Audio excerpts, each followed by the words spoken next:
Chers auditeurs, chères auditrices, où que vous soyez en Afrique et dans le monde, bonsoir. Nous sommes heureux de vous avoir sur ce deuxième numéro de Podnotes, votre podcast panafricain traitant de sujets d'actualité, de sujets culturels, historiques, littéraires et ce soir politiques, le tout dans une ambiance que nous voulons agréable à tous, comme vous le savez.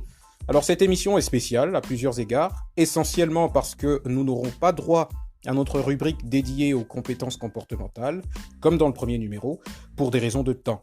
En revanche, nous aurons droit à une série d'échanges autour du thème central de ce deuxième numéro, en l'occurrence, l'engagement politique des jeunes Ivoiriens à l'approche de la présidentielle d'octobre prochain.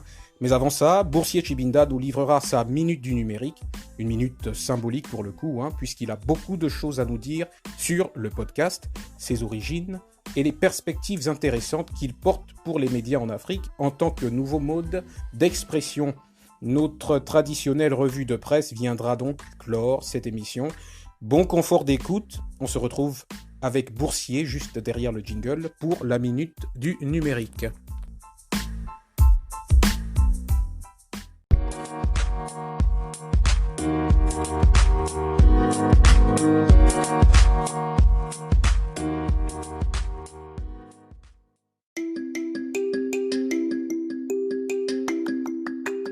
Pour cette minute du numérique, sur Podnotes aujourd'hui, nous allons nous balader dans l'univers du podcast. Alors, à l'origine, le mot podcast a été inventé par hasard dans un article du journal The Guardian en 2004 par un journaliste britannique du nom de Ben Hamsley, qui était une contraction entre iPod et broadcast. Broadcast qui signifie diffusion. Très vite, ce moyen de diffusion de l'information qui compte des millions d'utilisateurs à ce jour va se propager à travers le monde, y compris en Afrique. Théo, vu qu'on parle du continent africain, des initiatives pour promouvoir cet outil ne manquent pas. Dans un article récemment publié sur le site lepoint.fr/Afrique, confinée à Kisumu, dans l'ouest kényan, la journaliste et entrepreneuse Paula Rogopli mène un rempart. L'Africa Podfest, premier festival du podcast du genre sur le continent, qu'elle co-organise aurait dû se tenir à Nairobi les 12 et 13 mars dernier. Comme tant d'autres, l'événement a été annulé à la suite des mesures anti-Covid-19. Malgré tout, Paula reste optimiste. Le podcast est en plein essor, nous voulons lui offrir un espace sur le continent, permettre à ses acteurs de se rencontrer, d'apprendre et de grandir ensemble. Preuve Théo que ce moyen de diffusion de l'information qu'est le podcast a de beaux jours sur notre continent. Contrairement à d'autres pays, l'univers médiatique gabonais commence à s'imprégner de ce nouveau format de diffusion de l'information. C'est le cas, il faut le citer, de Dolan Guilegou, blogueuse, et son podcast de The Morning, diffusé en ligne et ayant bénéficié récemment d'un intérêt particulier chez l'opérateur mobile Artel Gabon. Cependant Théo, il faut le rappeler, dans notre pays, la radio occupe une place importante et constitue un moyen efficace d'atteindre les populations de l'arrière-pays. Alors finalement, Théo, comment peut-on réaliser un podcast ? Ce qu'il faut savoir, c'est qu'il vous faut un smartphone, un micro-cravate de type Boya ou autre. Si vous n'avez pas des moyens de vous acheter un micro-cravate, isolez-vous au maximum des bruits afin de vous enregistrer. Quelques plateformes vous permettent de créer et de diffuser ce contenu. Nous avons le cas de podcast chez iOS et Stitcher chez Android, le tout gratuitement. Privilégiez une diffusion sur les réseaux sociaux et sur les plateformes officielles reconnues de podcast. Enfin, n'oubliez pas de penser innovation éditoriale avant d'envisager la monétisation de vos contenus.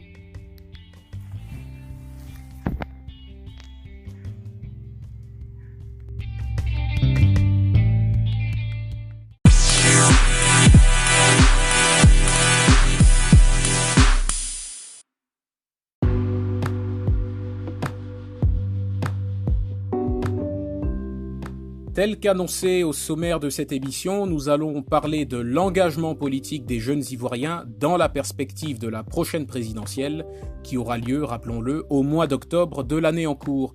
Tentons, avant que d'entrer dans le vif du sujet, de cerner, un tant soit peu, le contexte politique dans lequel ce scrutin se prépare. Le président sortant Alassane Dramane Ouattara, au pouvoir depuis la présidentielle de 2010, où il est élu au second tour face au président Laurent Gbagbo, a donc hérité d'une crise politique en raison de l'annulation des résultats dans plusieurs régions du pays, donnant le candidat Gbagbo vainqueur. La crise, qui se transforme rapidement en guerre civile, ne s'achèvera qu'un an plus tard par la prise de la capitale par les forces nouvelles pro-Ouattara. Ce dernier est réélu dès le premier tour. Au cours de l'élection présidentielle de 2015, l'opposition pro-Gbagbo ayant décidé de boycotter ce scrutin.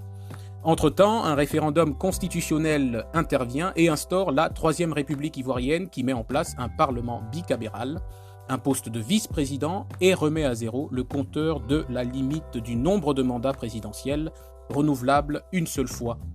Les précédentes législatives en décembre de la même année sont remportées par le Rassemblement des Oufouettistes pour la démocratie et la paix, RHDP du président Alassane Ouattara, qui obtient la majorité absolue des suffrages et 167 sièges sur les 255 que compte l'Assemblée nationale, les sièges restants étant principalement remportés par des candidats indépendants.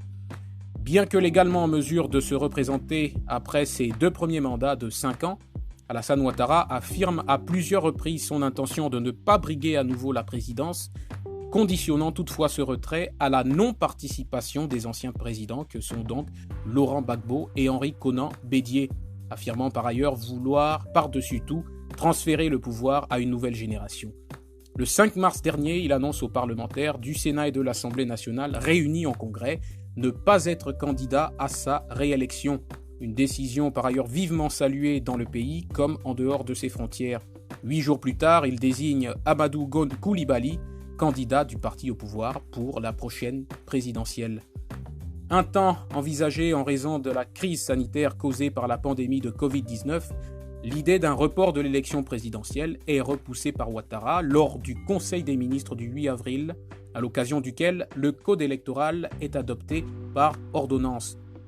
Les ministres ivoiriens ont donc reçu l'ordre d'accélérer les opérations électorales une fois la crise endiguée.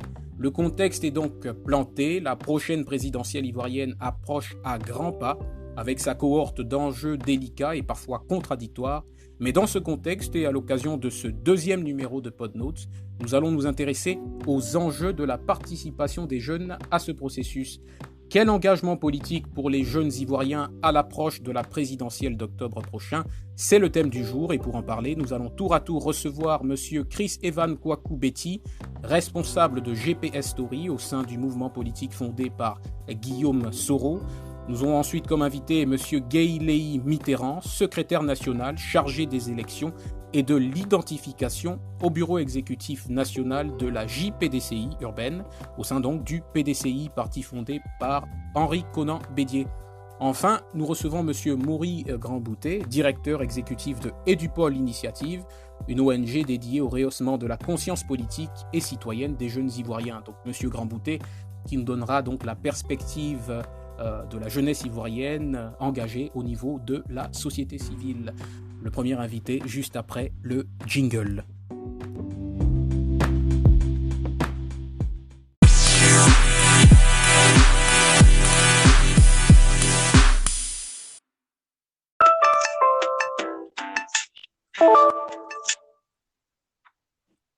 Allô? Allô? Bonjour, monsieur Kwaku Beti. Bonjour, monsieur Théophane. Merci de participer à notre émission. Vous participez donc depuis Abidjan en Côte d'Ivoire. Alors, monsieur Kwaku Beti, vous êtes donc un jeune engagé en politique, plus précisément engagé auprès de Guillaume Kikbafori Soro, ancien président de l'Assemblée nationale ivoirienne et ancien Premier ministre. Alors, commençons par le commencement. Pourquoi avoir choisi cette figure du paysage politique ivoirien et pas une autre?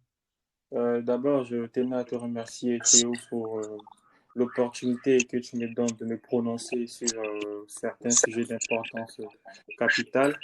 De prime abord, il faut déjà noter que Guillaume Soro, depuis son plus jeune âge, est engagé, passant de ses luttes pour l'amélioration des conditions de vie des jeunes au multipartisme. Toute sa vie n'a été qu'engagement. En outre, de tous les leaders politiques qui ont une responsabilité dans les derniers événements que notre pays a connu. Il est le seul à s'engager en faveur de la paix, de la réconciliation des filles et des fils du pays. Et ces actions ont avant toute chose suscité mon intérêt. Oui. D'ailleurs, en tant que jeune Ivoirien qui puisait, je pense que la jeunesse doit être le pivot d'action de cette génération à venir. Oui, mais très bien. La jeunesse doit être le pivot d'action, même si à l'échelle africaine, elle peine encore à se faire sa place et à consolider sa place dans les processus de décision. Quel regard général vous jetez, vous, en tant que jeune engagé en Côte d'Ivoire, sur la conscience des jeunes Ivoiriens, la conscience politique des jeunes Ivoiriens? Et selon vous, quelles sont les actions à entreprendre pour que cette jeunesse ivoirienne soit encore plus impliquée et encore plus responsabilisée dans les processus décisionnels? D'abord, il est important de mentionner que selon le RGPH, la jeunesse constitue plus de 77% de la population ivoirienne. Et il est inquiétant que celle-ci ne soit pas prise en compte dans le processus décisionnel. Tant la plupart des jeunes prennent conscience de la responsabilité qui est la leur Oui. et le rôle primordial qu'ils ont à jouer dans la destinée du pays. Et nous voyons dans tous les partis politiques que ces jeunes veulent se faire entendre. D'ailleurs, c'était anormal qu'on se contente de jouer le second rôle puisque nous sommes les plus nombreux. Oui. Chez nous, à Génération et Peuple Solidaire, les jeunes sont au cœur du débat et les jeunes sont en plein centre de l'organe décisionnel du mouvement citoyen. D'accord, d'accord. Et donc, au sein de ce mouvement, donc Génération et Peuple Solidaire, fondé par Guillaume Soro, vous êtes responsable de GPS Story. Alors, dites-nous ce en quoi consiste GPS Story.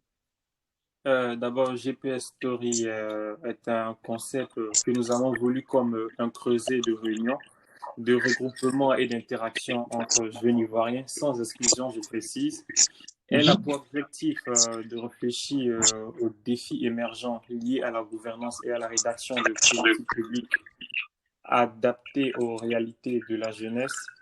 Oui. Car lorsqu'il est question de jeunes, qui mieux que les jeunes pour connaître et traiter les problèmes auxquels ils sont confrontés. Oui.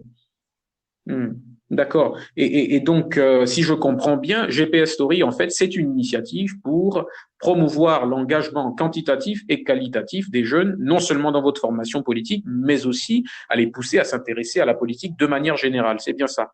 Oui, car au sein de Génération et Peuple Solidaire, nous avons décidé de faire ensemble un diagnostic et remettre acquis de droit pour la prise de décisions opérationnelles et idoines en ce qui concerne la jeunesse. Très bien.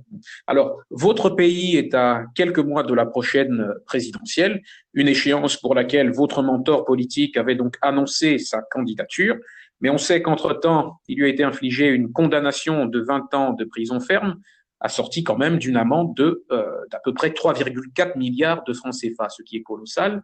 On sait aussi qu'une semaine après la condamnation de Guillaume Soro par le tribunal correctionnel d'Abidjan, le procureur Richard Adou a fait savoir le 5 mai dernier devant la presse que votre mouvement politique est désormais dans son collimateur. Alors, face à tant de complications, selon vous, quel sera le rôle des jeunes sympathisants de Génération et Peuple Solidaire au cours des prochaines élections?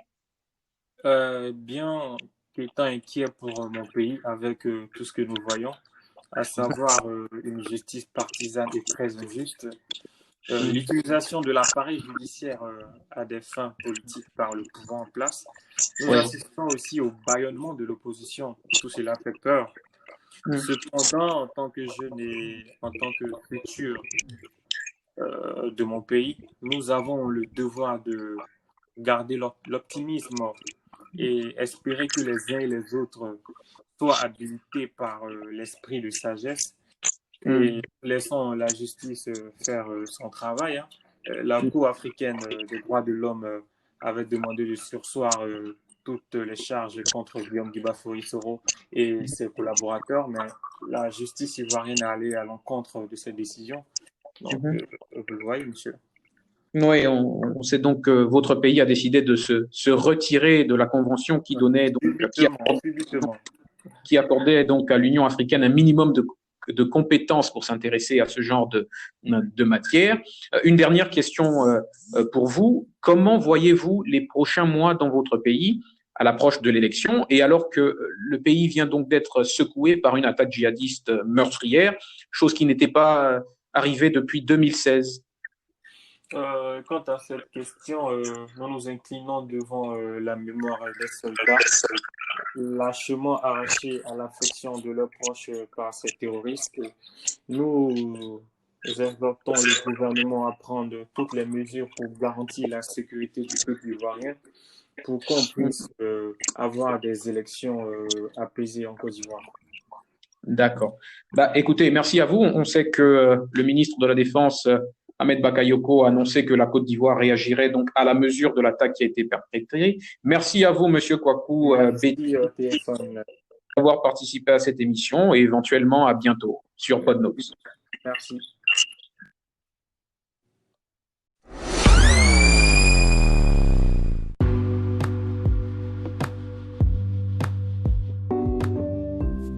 Nos excuses à nos auditeurs et à nos auditrices pour la qualité de son durant les échanges.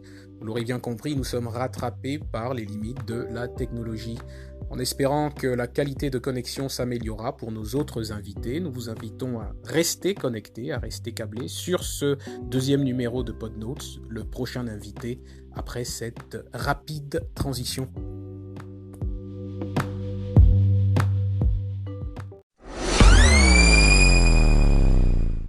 Allô? Allô? Oui, je vous entends maintenant. D'accord. Bonjour, comment ça va? Ça va très bien, et chez vous? Ça va très bien, merci. Alors, Monsieur Mitterrand Gueye, et j'espère prononcer votre nom comme cela se doit, vous êtes secrétaire national chargé des élections et de l'identification au bureau exécutif national de la JPDCI urbaine, donc au sein du PDCI. Quelle appréciation faites-vous du contexte politique actuel et de son influence sur l'élection d'octobre prochain? Merci de m'avoir invité à l'émission, de pouvoir partager avec vous les réflexions du PDCI. Effectivement, la COVID s'est invitée dans l'actualité politique et électorale de la Côte d'Ivoire, et c'est vraiment, la CEI a déjà annoncé qu'elle accuse 2 mois de retard. Nous osons espérer que, avec le nouveau calendrier qu'elle nous a fourni, nous pourrons tenir vivement qu'on aille aux élections en octobre 2020 et qu'il y ait un renouvellement de la classe politique. Oui, la Covid-19 qui est donc venue compliquer les choses pour tout le monde. Le président Ouattara a, comme on le sait, décidé de ne pas briguer un autre mandat. D'abord, que pensez-vous de cette décision? Et surtout, pensez-vous, comme beaucoup, qu'en cas de victoire de son parti à la prochaine présidentielle, il restera malgré tout le véritable maître du jeu politique ivoirien, malgré tout? Au sein du PDCI, il faut noter que la décision du président Ouattara de ne plus briguer un autre mandat n'est rien d'autre que le respect de la Constitution. Il a été contraint par la limite des mandats qui est inscrite à l'article 55 de la nouvelle Constitution, celle de 19 mars 2020. Donc, ce n'est pas une faveur que le président Ouattara fait ou un legs qu'il fait aux Ivoiriens, mais bien dans le respect de la Constitution. Et le PDCI est très heureux que le président n'ait pas à tripatouiller la Constitution et qu'il reste bien dans le respect de la Constitution. D'accord. Et donc, selon vous, cette décision de ne pas briguer un autre mandat ne mérite pas d'être saluée? Non. Tout ce qui est à saluer, c'est qu'enfin le président Alassane Ouattara respecte la Constitution ivoirienne, qu'il a bien voulu modifier pour la deuxième fois en moins de 5 ans. Donc, ce n'est rien. C'est normal. Le contraire nous aurait étonné. D'accord. Alors, on parle dans ce deuxième numéro de PodNotes, on parle de la place des jeunes dans le processus qui doit mener votre pays au prochain scrutin présidentiel. On sait que l'ex-ministre du Commerce, secrétaire exécutif du PDCI, chargé de la communication, de l'information et de la propagande du parti, Monsieur Jean-Louis Billon, a tenu un discours assez ambigu un peu de temps avant le bureau politique organisé par votre formation politique il y a quelques jours. S'exprimant sur sa détermination à faire gagner le PDCI, il a déclaré qu'il faut une nouvelle génération. D'abord, que pensez-vous de ces propos? Ensuite, quelle place votre parti accorde aux jeunes? Et enfin, que pensez-vous du niveau d'engagement politique des jeunes Ivoiriens de manière générale? Le premier constat, c'est que en Afrique en général, en Côte d'Ivoire en particulier, la jeunesse qui couvre 77% de la population n'est malheureusement pas, ne s'intéresse pas, ou du moins ne s'intéresse pas bien, enfin beaucoup à la chose politique. Ce qui est vraiment malheureux pour nous. Mais au niveau du PDCI, la jeunesse a toujours une place de choix. Elle est toujours considérée comme le fer de lance du parti. Oui. Donc, la jeunesse est bien représentée au sein du parti, dans toutes les instances du parti. Ainsi, moi, secrétaire national chargé des élections, nous reprenons la structure administrative de la Côte d'Ivoire et le PDCI intègre bien la jeunesse. Oui. Et donc, on a chargé des élections. Voilà, donc on doit comprendre que vous êtes du même avis que M. Jean-Louis Billon. On sait que certains pensaient que ces propos étaient plutôt dirigés contre M. Henri Konan-Bédié, donc président de votre formation politique. Les propos du ministre Jean-Louis Billon, que j'admire très bien, vont tout droit dans la philosophie du PDCI. Je vais noter que depuis 1969, dès 1969 et au lendemain de notre indépendance, le président Houphouët-Boigny a créé le MESI, qui est un mouvement des élèves et étudiants, sachant que la jeunesse, elle est estudiantine, donc la formation de la jeunesse au PDCI est à l'origine de la Côte d'Ivoire. Vous voyez le SE exécutif chargé, en chef, le professeur Guy Kaoué, a été président du MESI. Il y en a plusieurs. Nous avons KKB, nous avons Jean-Louis Billon, nous avons Thierry Tano, nous avons Tidiane Thiam. Donc, la jeunesse est bien formée au sein du PDCI. La jeunesse a toujours occupé sa place. Oui, Tidiane Thiam qui est pressenti donc pour être désigné, même si nous n'en savons rien exactement à l'heure actuelle. Alors, une dernière question pour vous. De nombreux Ivoiriens craignent cette prochaine présidentielle sur laquelle planent quand même, il faut le dire, les ombres de trois grands leaders politiques ivoiriens, en l'occurrence les présidents Konan-Bédié, Gbagbo et Ouattara. Qu'en pensez-vous? Effectivement, les craintes des Ivoiriens sont moins les ombres des trois grands leaders qui sont les présidents Konan-Bédié, Gbagbo et Ouattara, mais plutôt les conditions qui sont tout autour du processus électoral, à savoir la CEI. Les partis de l'opposition dans l'ensemble ont toujours rejeté la CEI parce que les prérogatives de la CEI ne lui permettent pas d'être effectivement indépendante. Sa composition non plus. Donc, les craintes des Ivoiriens, c'est les contestations qui seront issues du processus des élections, qui seront organisées par cette CEI qui n'est vraiment pas indépendant, qui est inféodé plutôt au pouvoir, au régime au pouvoir, à savoir le RDR modifié RHDP. Oui, on sait que beaucoup de formations politiques de l'opposition dans votre pays militent, par exemple, pour une organisation paritaire de toutes les instances qui gèrent donc la question électorale. On a vu aussi que, par exemple, Pascal Affinguessan s'est aussi récemment engagé dans cette lutte-là. Donc, merci, Monsieur Gay, d'avoir participé à notre émission, hein, et nous espérons vous avoir encore très prochainement sur des sujets en rapport avec votre pays ou la région de l'Afrique de l'Ouest sur PodNotes. Merci à vous. Merci et au revoir. Au revoir.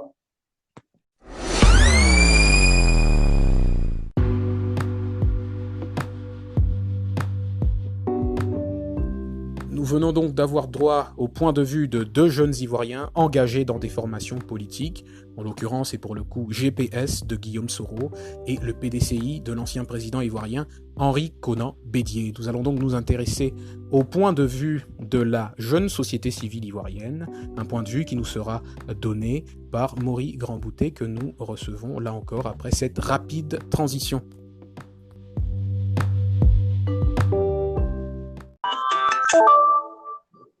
Allô? Oui, allô? Bonjour, monsieur Grandboutet, comment allez-vous? Oui, bonjour, monsieur Théophane, je vais bien, et vous?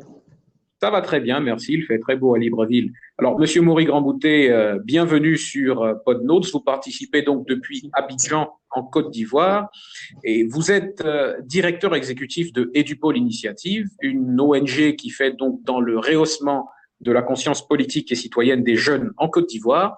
j'ai tout de suite envie de vous demander quelle analyse vous faites de la période préélectorale dans laquelle votre pays est d'ores et déjà engagé. Oh, merci. Je dois dire que la période préélectorale en Côte d'Ivoire est assez délicate actuellement, pour plusieurs facteurs, bien évidemment. Déjà, un facteur historique.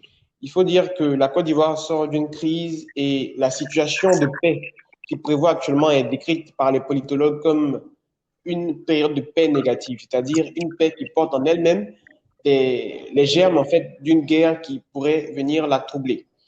Oui. Justement parce que la crise a abouti par la victoire d'un camp sur l'autre et même l'autre camp a fini par avoir ses leaders enfermés. Et donc, Oui. cela a tendance à créer un esprit de vengeance, un esprit de guerrier, mais bon, on espère en tout cas avec les efforts qui sont faits d'aller vraiment à un climat de paix un peu plus prononcé, un peu plus sincère. Déjà, il y a d'autres questions encore qui y sont liées avec la déstabilisation sécuritaire au nord du pays par les djihadistes, la question de l'accès à la nouvelle carte d'identité à 5 000 francs. Et bon, voilà, il faut dire qu'il y a tous ces facteurs qui rentrent en ligne de compte. Un climat délicat, en effet. Alors, on disait donc que vous êtes engagé dans la société civile. Alors, depuis que vous êtes engagé, justement, quelles évolutions vous constatez au niveau de la conscience politique des jeunes Ivoiriens et quels sont, selon vous, les principaux écueils qui restent donc à relever? Bien sûr, il faut dire qu'il y a un éveil de conscience au niveau des jeunes Ivoiriens en général. Parce que depuis 2011, au vu des 3000 morts seulement au niveau de la capitale ivoirienne, il faut dire qu'il y a eu un gros impact psychologique sur l'esprit de tout un chacun. Et finalement, on peut dire qu'il y a vraiment un engouement parce que les organisations de la société civile qui naissent chaque jour dans ce sens sont légion. Mais malheureusement, il faut le dire, depuis 2015 que les organisations de la société civile, justement, agissent, l'effort, il faut dire que les résultats tardent à venir. On peut jeter un œil, par exemple, au rapport POICI de la plateforme des organisations de la société civile en 2018. Sur la liste électorale, il y avait 6 500 000 personnes environ. Et seulement 29% de ces 6 millions étaient des jeunes. Donc, vous voyez que c'est assez compliqué. Les jeunes parlent beaucoup, les jeunes gueulent, excusez-moi du terme, mais quand il s'agit de prendre action réellement, il disparaît de la circulation et même il y a toujours encore une certaine réticence au niveau des jeunes, mais on essaie de faire ce qu'on peut. Oui, un état des faits qui se retrouve aussi dans pas mal d'autres pays africains. Alors, une autre question pour vous. On sait que l'observation électorale tend bien souvent à n'être qu'un rôle passif dans bon nombre de pays sur le continent. Quelles sont les innovations dont pourrait faire preuve la société civile ivoirienne, notamment les jeunes, pour gérer au mieux cette élection qui marquera quand même un coup sûr, un coup décisif, voilà, dans l'histoire politique de votre pays, le président Ouattara ayant, comme on le sait, décidé de ne pas briguer un autre mandat. Et cela, il faut le dire, est une décision salutaire. Quant à l'innovation que la société civile pourrait apporter, je dirais malheureusement pas grand-chose. Parce que figurez-vous, ici, en Côte d'Ivoire, je suis sûr que c'est le cas, dans presque tous les pays d'Afrique subsaharienne ou d'Afrique en général, on nous dit qu'on n'innove pas en matière d'électorat. Et donc, ce qui se passe, nous sommes réduits là au silence. Bon, je ne dirais pas au silence total, parce qu'aujourd'hui, avec le développement des technologies de l'information et de la communication, c'est devenu un peu plus facile de relayer tout ce qui est fraude, tout ce qui est anomalie, tout ce qui est entrave même au processus électoral. Et donc, la plus grande des choses que nous pourrons faire, puisque nous n'avons pas la légitimité pour proclamer les résultats, c'est de peut-être signaler chaque déphasage entre les résultats prélevés dans les localités les plus éloignées et les résultats annoncés par la commission électorale indépendante. Oui, on a vu effectivement quel poids les réseaux sociaux notamment peuvent jouer dans les périodes électorales dans d'autres contrées africaines. Dernière question. Ça donne même à penser qu'après le printemps arabe, il pourrait y avoir un printemps en Afrique francophone. Oui, rien que ça. En tout cas, on espère. Mais quoi qu'il en soit, une dernière question pour vous. Si vous deviez analyser aujourd'hui les forces politiques en présence en Côte d'Ivoire, quel serait, selon vous, le top 3 des candidats les plus susceptibles d'emporter la mise? Je dois dire que c'est un peu tôt pour se prononcer actuellement. Mais si on peut se fier déjà aux apparences, le RHDP est pas mal parti parce que c'est le parti au pouvoir justement sur leur plateforme en ligne. Ça reste assez théorique. Il y aurait plus de 3 500 000 personnes. Donc, si ces 3 500 000 personnes effectivement sont des électeurs, ça leur fait déjà un gros poids en théorie. Bien évidemment, il y a d'autres partis comme le PDCI. Mais on ne connaît pas encore le candidat puisqu'ils sont actuellement même en train de siéger pour la désignation de ce dernier. D'autres personnes sortent du lot, comme l'ancien président de l'Assemblée nationale, M. Guillaume Bafouri-Soro, qui commence à brasser les voix des jeunes et tout. Mais avec le mandat d'arrêt sur sa tête, on se demande même si sa candidature sera retenue. Donc, il y a tellement de choses et de facteurs du genre qui rentrent en ligne de compte. On sent même un rapprochement de toute l'opposition. Même les partis qui étaient des ennemis jurés sont en train de se rapprocher actuellement. Donc, on ne sait vraiment pas la formule qui sera adoptée. Et donc, il faudra attendre peut-être quelques semaines avant les élections pour être fixé. Oui, d'accord. Écoutez, merci Monsieur Maury Grandboutet pour votre participation au deuxième numéro de notre podcast. Je rappelle que vous êtes directeur exécutif de Edupol Initiative, une ONG ivoirienne qui milite donc pour le rehaussement de la conscience politique et citoyenne des jeunes dans ce pays d'Afrique de l'Ouest. Merci à vous et éventuellement à bientôt sur PodNotes. Merci beaucoup.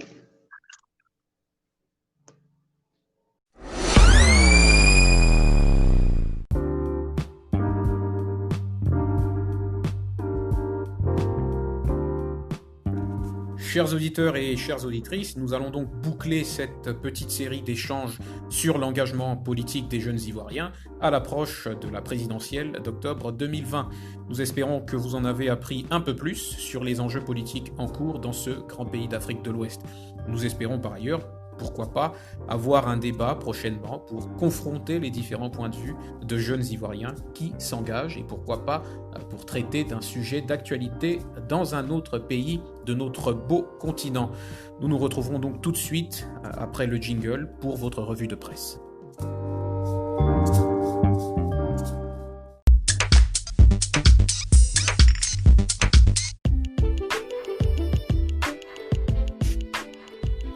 La revue de presse de ce deuxième numéro de PodNotes nous emmènera dans 4 pays africains. D'abord le Niger qui rejette les accusations d'exaction portées contre ses soldats au Mali. C'est en tout cas ce que titre Radio France Internationale. Depuis plusieurs semaines, les forces armées nigériennes sont accusées d'avoir commis des exactions au cours de leurs opérations antiterroristes, et ce, dans plusieurs zones du Mali. Dans un document publié mercredi 10 juin, le ministère nigérien des Affaires étrangères détaille la conclusion de ses enquêtes sur ces supposées exécutions extrajudiciaires qui auraient eu lieu au Mali autour de Difa et surtout dans la zone d'Inates. Dans cette région, les autorités assurent que les allégations de violation des droits de l'homme par les forces armées nigériennes n'ont aucun fondement. Jeune Afrique nous parle de l'ouverture des archives de François Mitterrand sur le Rwanda. En effet, la justice française a autorisé vendredi un chercheur à consulter les archives du défunt président sur le pays des Mille Collines, au cœur donc de la controverse sur le rôle de la France pendant le génocide de 1994.